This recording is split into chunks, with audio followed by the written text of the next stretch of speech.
Bienvenidos a mi canal Crecer en la Fe, donde te explicamos en forma clara y sencilla la palabra de Dios. Crecer en la Fe presenta la escuela sabática La muerte y nuestra esperanza futura. Lección número 13. El proceso del juicio. El texto para memorizar, 2 Corintios 5:10.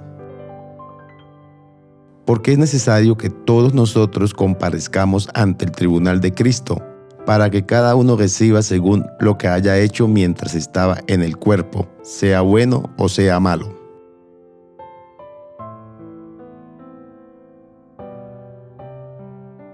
Si hay algo sobre lo que las Escrituras es clara, es que existe juicio y se habla de un juicio de parte de Dios. Dios juzgará al mundo, la Biblia así lo afirma. Y es necesario que todos nosotros comparezcamos ante el tribunal de Cristo.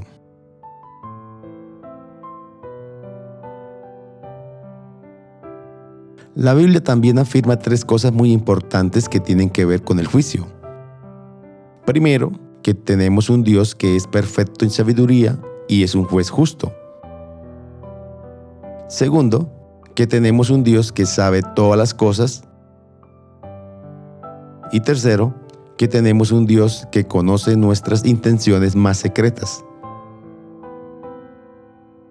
Es decir, como seres humanos podemos esconder u ocultar todo lo que queramos ante los hombres, pero nada se esconde, nada se oculta ante Dios.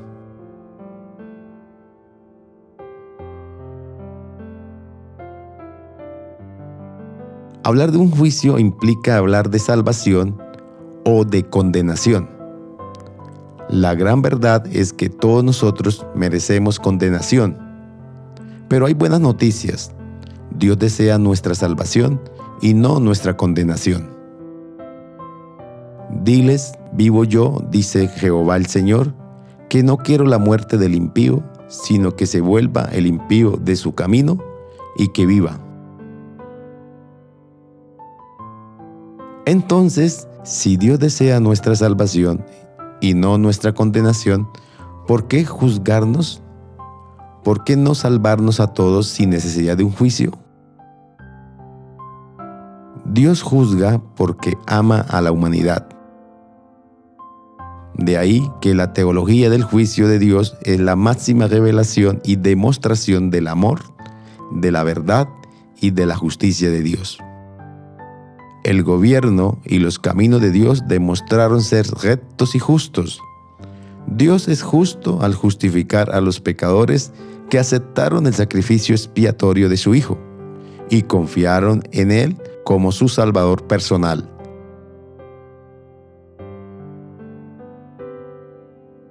Y con ayuda de Jesús decidieron 3 cosas. Primero, decir no al pecado. Segundo, decir sí a Dios. Y tercero, decir no a Satanás y a los ángeles caídos.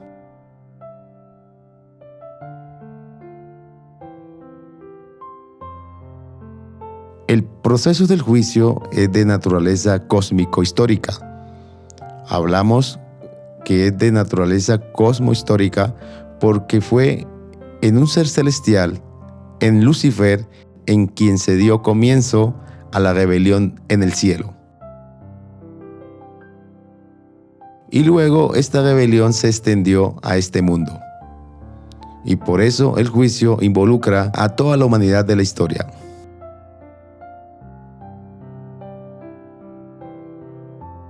Esta semana consideraremos el proceso del juicio del tiempo del fin con sus 3 fases principales. El juicio previo al advenimiento, el juicio durante el milenio y el juicio ejecutivo. Este proceso termina con la vindicación de los justos y la muerte eterna para los impíos.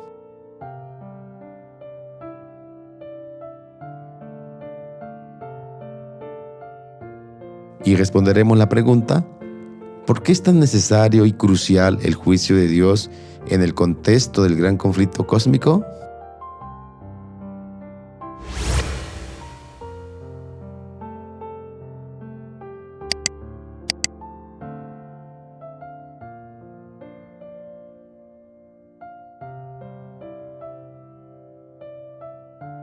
El juicio final. Daniel 7:22. Hasta que vino el anciano de días y se dio el juicio a los santos del Altísimo, y llegó el tiempo y los santos recibieron el reino.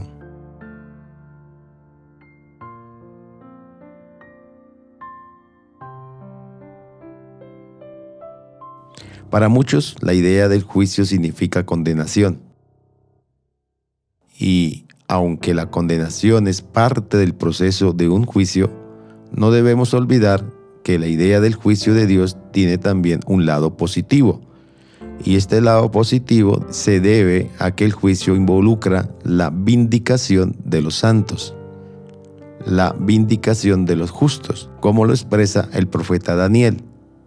Se dio el juicio en favor de los santos del Altísimo. Podemos decir que el juicio de Dios incluye ambas cosas, salvación o condenación.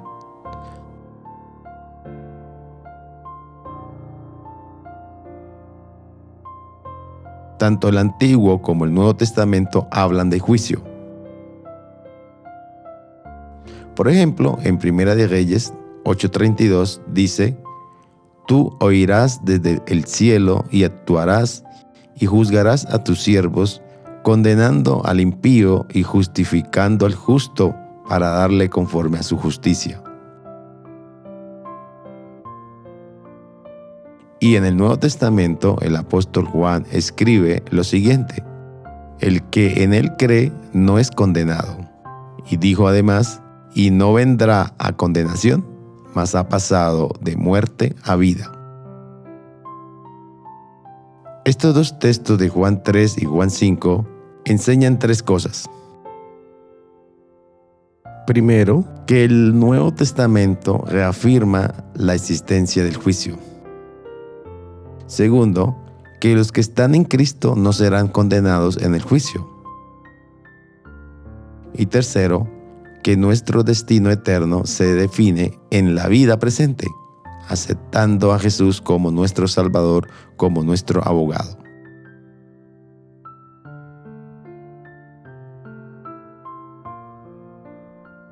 Podemos resumir todo lo anterior afirmando que los que están en Cristo ya tienen asegurada su vindicación en el juicio, porque se acogieron a la gracia de Dios y ejercieron fe para ser justificados.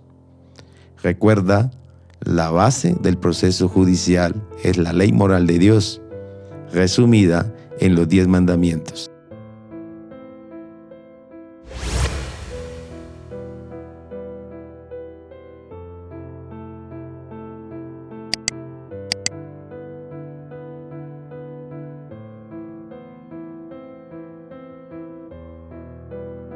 El juicio preadvenimiento.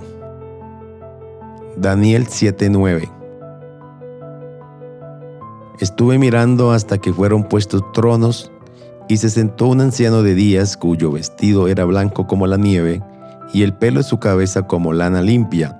Su trono llama de fuego, y las ruedas del mismo fuego ardiente.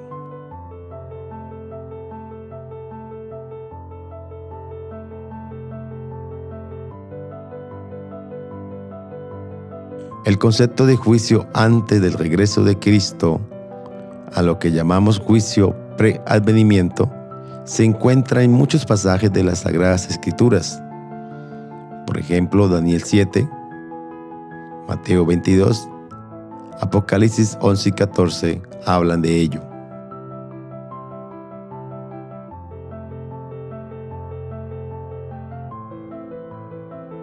El concepto de un juicio investigador preadvenimiento del pueblo de Dios se basa en 3 enseñanzas bíblicas básicas.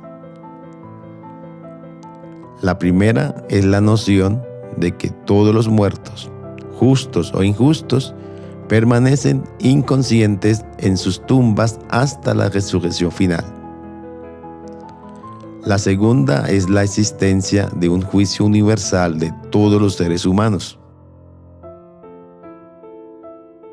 La tercera es el hecho de que en la primera resurrección será la recompensa bendita para los justos, y en la segunda resurrección será la muerte eterna para los injustos.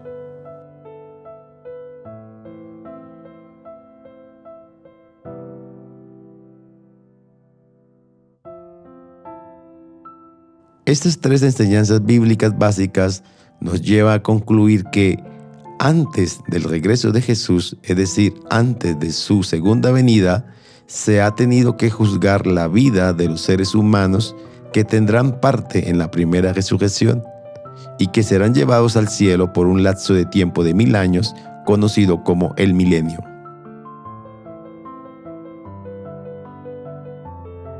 Si no hubiese juicio, en base a que unos serán resucitados para vida eterna y otros deberán esperar a la segunda resurrección, que es de condenación o muerte eterna.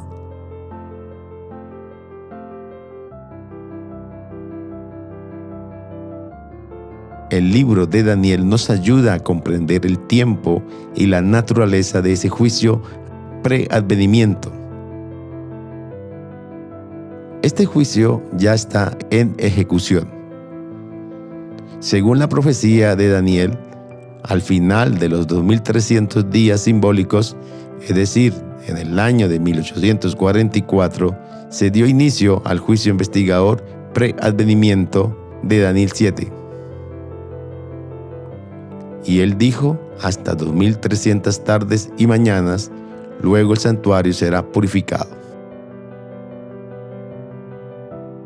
En esta fecha de 1844, Jesús pasó del lugar santo al lugar santísimo en el santuario celestial, dando inicio al proceso del juicio investigador.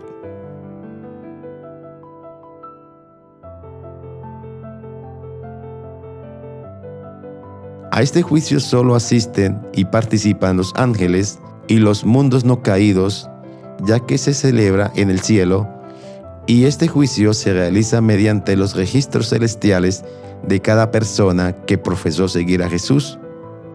Y todo esto está ocurriendo en el cielo mientras que la vida aquí en la tierra sigue desarrollándose normalmente.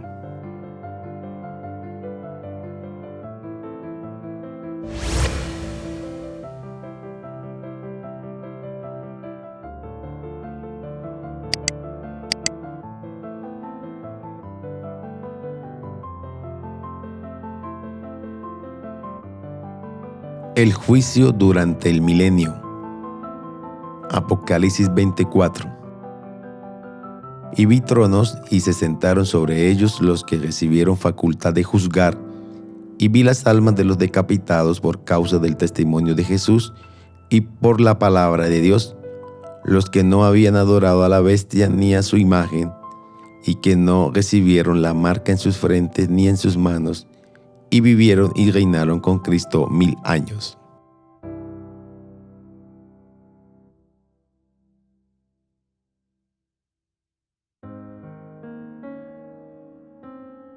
La Biblia nos dice que en la segunda venida de Jesús sucede lo siguiente. Primero, tanto los santos vivos como los santos resucitados recibirán al Señor en el aire.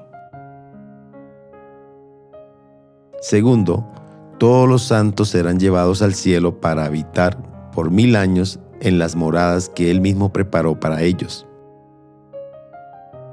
Tercero, solo al final del milenio, la nueva Jerusalén descenderá a esta tierra y se convertirá en el hogar eterno para los santos.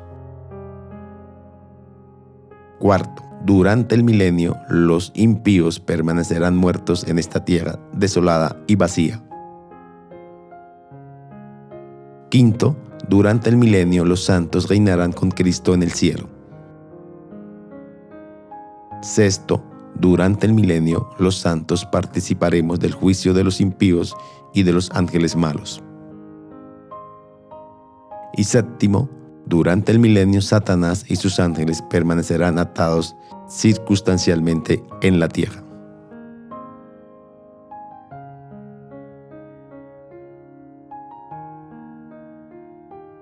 El juicio durante el milenio comenzará después de que los santos sean llevados al cielo y se sienten en tronos y se les asignen el juicio.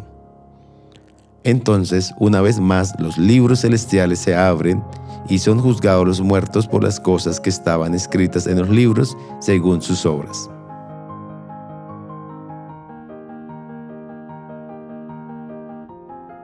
Este proceso brinda la oportunidad de que los santos evalúen los registros celestiales y comprueben el trato justo de Dios en todos los casos. Él no solo recompensa a todos los seres humanos según lo merecen en función de sus decisiones, sino que también les explica por qué lo hace.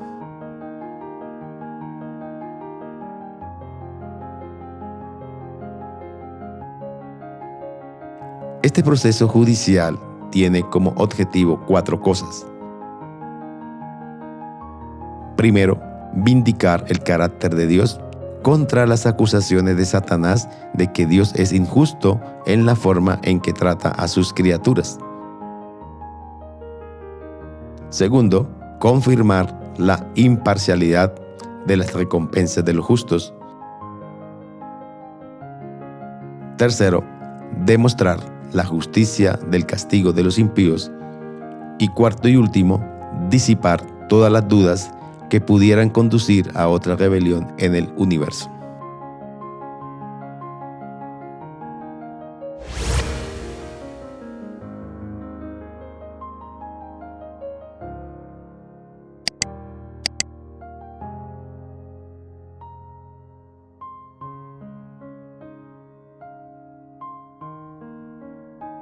El juicio ejecutivo. Apocalipsis 20:13.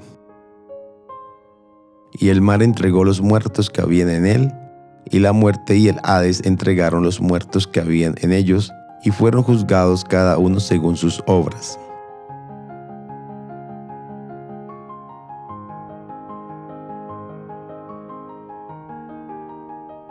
Durante la Edad Media, hubo una fuerte tendencia a representar a Dios como un juez severo y punitivo.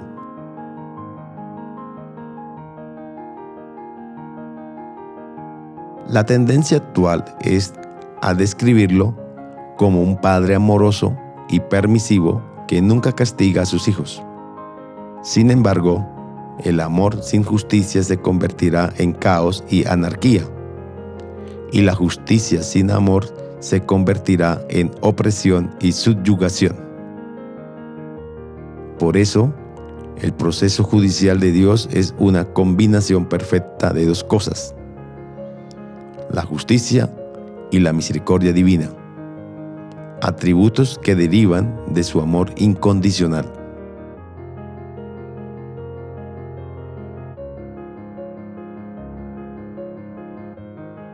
El juicio ejecutivo es la intervención correctiva o punitiva final e irreversible de Dios en la historia de la humanidad.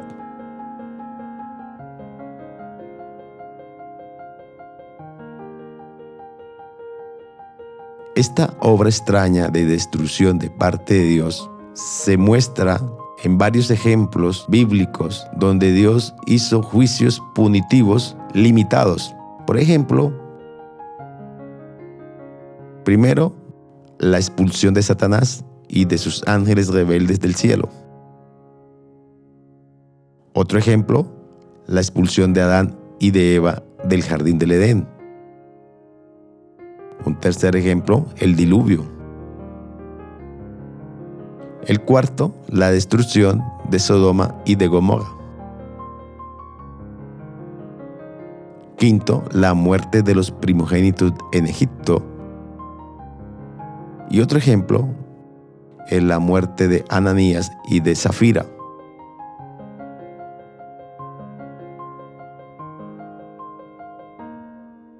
Por lo tanto, no es de extrañar que también haya un juicio ejecutivo de los impíos al final de la historia de la humanidad.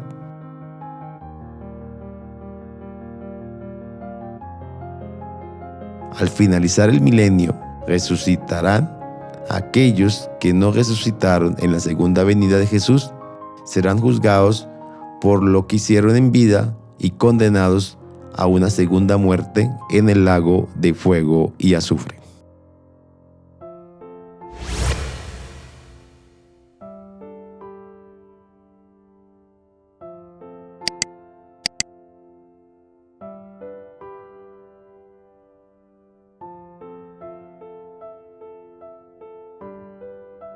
La segunda muerte.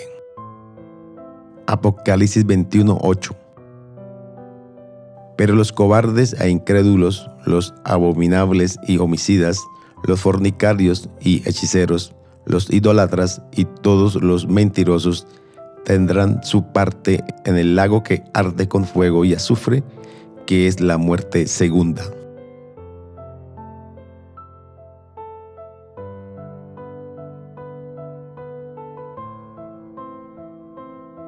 Dios está guiando la historia humana hacia su punto culminante en el tiempo del fin. Al final del milenio, todos los impíos muertos resucitarán de sus tumbas para recibir su sentencia punitiva final, es decir, muerte eterna.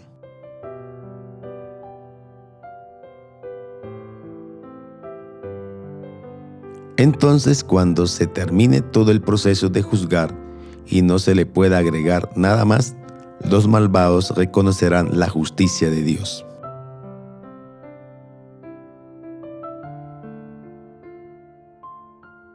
El pensamiento inspirado dice: en vista de todos los hechos del gran conflicto, todo el universo, tanto los leales como los rebeldes, declaran al unísono: justos y verdaderos son tus caminos, Rey de los santos. Y el mismo Satanás se inclina y reconoce la justicia de su sentencia.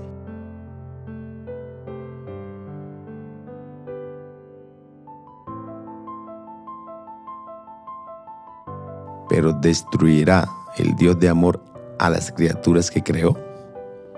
Sí, respetando su libre albedrío y después de haber hecho todo lo posible por su salvación, sufrirán la muerte segunda, excluidos de la presencia de aquel a quien repetidamente rechazaron.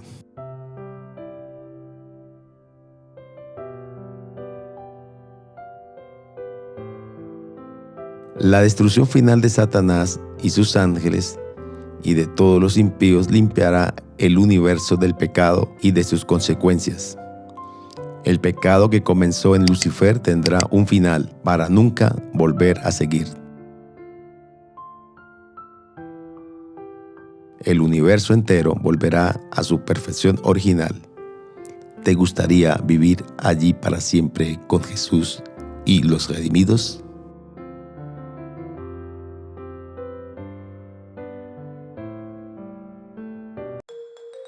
Crecer en la Fe les invita y les motiva a seguir estudiando las Sagradas Escrituras a través de este material. Y recuerda suscribirte a nuestro canal, comentar, compartir, activar la campanita y darle like. Esto será de gran ayuda para el crecimiento de nuestro ministerio y así poder llegar a muchas personas más. Gracias por tu apoyo. Dios te bendiga.